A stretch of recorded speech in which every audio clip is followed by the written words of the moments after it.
Donald Trump was disqualified from Colorado's 2024 presidential primary ballot. That is where we're starting the 7 from the Washington Post. I'm Jeff Pierre. It's Wednesday, December 20th. Let's get you caught up with today's 7 stories.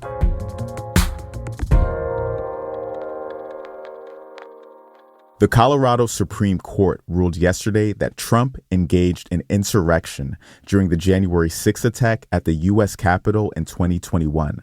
The court said he should therefore be barred from the presidency. This ruling was historic, and it could be significant. It's the first time a court has kept a presidential candidate off the ballot under the 14th Amendment. That's a section of the U.S. Constitution adopted after the Civil War that prevents insurrectionists from holding office. Courts in other states are considering similar cases. If other states rule in the same way as Colorado, it would be difficult, if not impossible, for Trump to secure the Republican nomination. But that is a long way off. Trump plans to appeal to the Supreme Court, which could end up in the Colorado ruling being reversed. Colorado is one of more than a dozen states scheduled to hold primaries on March 5th, also known as Super Tuesday. The UN is searching for a resolution on Gaza that the U.S. won't veto. That is number 2. The UN Security Council is meeting again today. It'll attempt once more to pass a resolution calling for a halt in the fighting in the Gaza Strip. The vote has been postponed twice this week. Diplomats have been reworking the draft resolution in hopes of securing U.S. support, but it's hard to see a clear path forward. The Biden administration has vetoed several ceasefire resolutions. It argues that ending Israel's offensive in Gaza could hand victory to Hamas militants. A powerful East Coast storm left at least 5 people dead. That is number 3. The storm brought floods and damaging winds from Florida to Maine over the past few days. It set several records. The storm's rainfall of 2.74 inches in Richmond was the most ever recorded in December, and the intensity of the rainfall was boosted by record-high temperatures across the Northeast. Yesterday, multiple cities and towns along the Androscoggin River in Maine ordered or recommended an evacuation as heavy rain led to historic high water levels. Here's footage from George and Crystal Leon via SpecT. You can hear a woman reacting to surging movements of the Androscoggin River.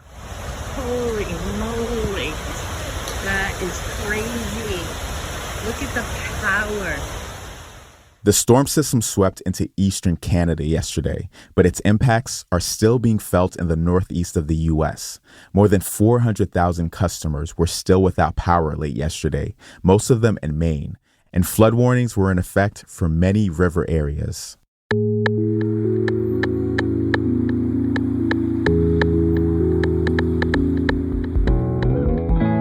At number 4, the FDA found extremely high levels of lead in an applesauce ingredient.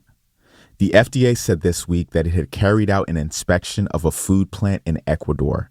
They found samples of cinnamon that contained over 2,000 times the proposed limit for lead levels in food. This plant made pouches of contaminated applesauce linked to at least 125 cases of suspected lead poisoning in children. Federal officials confirmed that they were investigating whether the poisoning was intentional. However, the FDA said that it had limited authority over foreign suppliers that don't directly ship their products to the United States. The investigation is ongoing.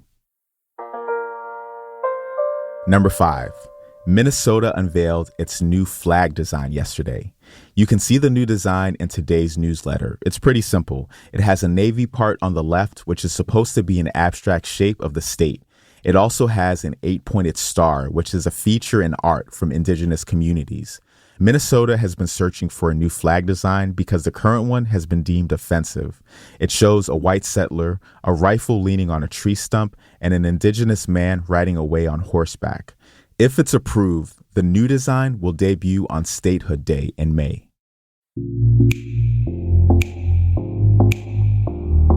Apple is stopping sales of its new watches. That is number 6. Only 3 months ago, Apple unveiled the Watch Ultra 2 and the Watch Series 9 as their most advanced watches yet. But now it's preparing to halt sales of both new watches, and no one is sure for how long.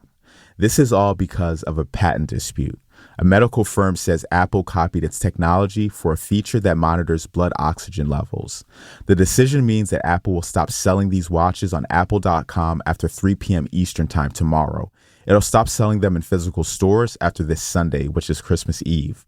So if you were planning on picking up one of these watches as a last-minute gift, it's probably a good idea to get moving.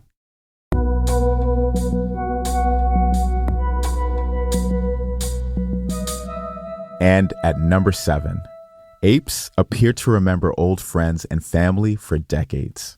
This is according to a fascinating study published this week. In an experiment, researchers tracked apes' eye movement. The apes were shown photos of one ape they used to live with and one they didn't know.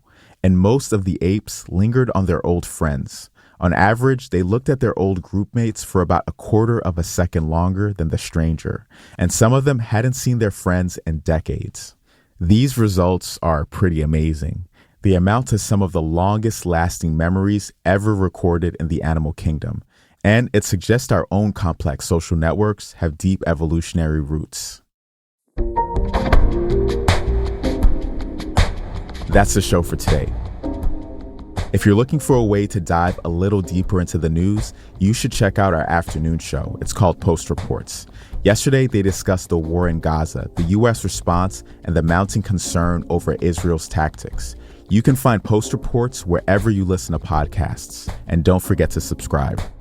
I'm Jeff Pierre, and I will meet you back here tomorrow.